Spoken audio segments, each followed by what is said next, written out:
इन सभी प्रोजेक्ट के माध्यम से ना केवल दिल्ली का कंजेशन दूर होगा, बल्कि प्रदूषण में भी बहुत कमी आएगी, जाम भी यहाँ पे हमें मुक्ति मिल पाएगी। सभी एमएलएस को अपने एरिया में अलग से डेवलपमेंट करने के लिए टोटल 350 करोड़ रुपए का बजट भी रखा गया है।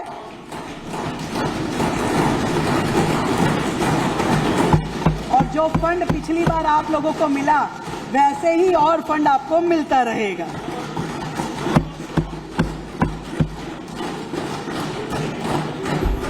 अध्यक्ष जी, हमारा लक्ष्य स्पष्ट है, एक स्वच्छ, हरित, सशक्त दिल्ली। केवल वायदा नहीं, ये केवल वायदा नहीं, मोदी जी की गारंटी है कि देश की राजधानी ईंट और पत्थरों से नहीं, अवसरों के आंगन से बनेगी। और ये दिल्ली उसी दिशा में आगे बढ़ रही है।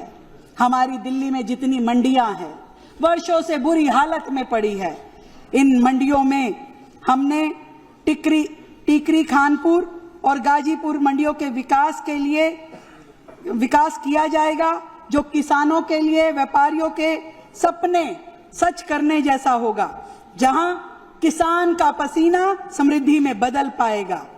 मैं ऐसे मौके पे ये भी जरूर कहना चाहूंगी कि हमारी जितनी भी सरकारी बिल्डिंग्स हैं, जितने भी हमारे ऑफिसेज हैं, अधिकतर किराए के भवनों में चल रहे हैं। हमारे सरकारी कर्मचारी, हमारे अधिकारी जिन प्रीमिसेस में रहते हैं, वो वर्षों पुराने हैं, जर्जर अवस्था में हैं।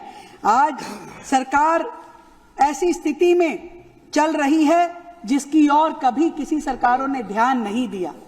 पिछले मुख्यमंत्री, पिछले मंत्री अपने लिए तो शीश महल बनवाते थे, पर दिल्ली सरकार के कर्मचारियों के लिए अच्छे घर हो, ये कभी उनकी चिंता नहीं रही।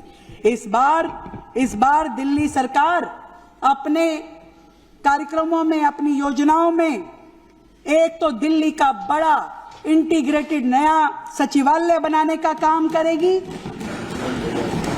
अधिकारियों के लिए, कर्मचारियों के लिए नई रेजिडेंशियल कॉलोनी कॉम्प्लेक्स बनाने का काम करेगी।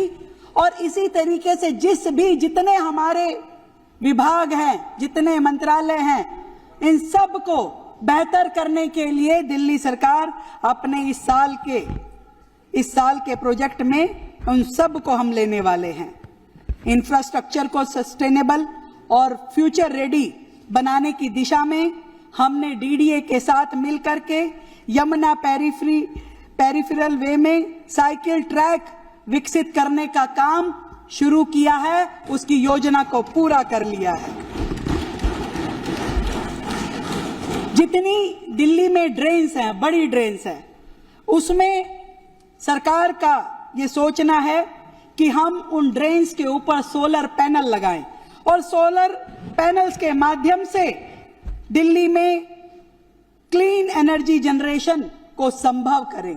तो इस श्रृंखला में इस बार सरकार आगे बढ़ेगी और इनोवेटिव आइडियाज के साथ काम करते हुए हम दिल्ली को बेहतर बनाने का प्रयास करेंगे। अध्यक्ष जी, हमने एमसीडी के साथ मिलकर के दिल्ली में पार्किंग की समस्या को सुलझाने के लिए कई नई पार्किंग्स पे काम शुरू किया है और इस साल उस श्रृंखला में मुझे लगता है कि कई पार्किंग्स को हम आगे बढ़ाएंगे और उनको फंड भी देंगे। मैं बात करना चाहूंगी बिजली विभाग की।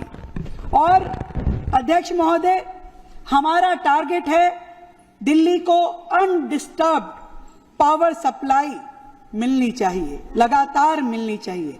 और इसके लिए हमने पावर डिपार्टमेंट को 3,942 करोड़ रुपए का बजट दे करके दिल्ली में बिजली सब्सिडी भी जारी रहेगी और प्रधानमंत्री सूर्य घर मुफ्त बिजली योजना और सौर ऊर्जा के उत्पादन आधारित प्रोत्साहन योजना भी दिल्ली सरकार में लगातार चलेगी, जिससे हम अपनी पावर इंडिपेंडेंस को कायम कर सके, इसको आगे बढ़ा सके। दिल्ली अब सौर ऊर्जा की तरफ तेज गति से बढ़ेगी और काम करेगी। राजनीति हो या क्रिकेट, देश विदेश की ब्रेकिंग हो या आपके मोहल्ले की बड़ी खबर, सब मिलेगा एक ही ऐप में, सबसे तेज और भरोसेमंद। अभी डाउनलोड करें दैनिक भास्कर डिजिटल।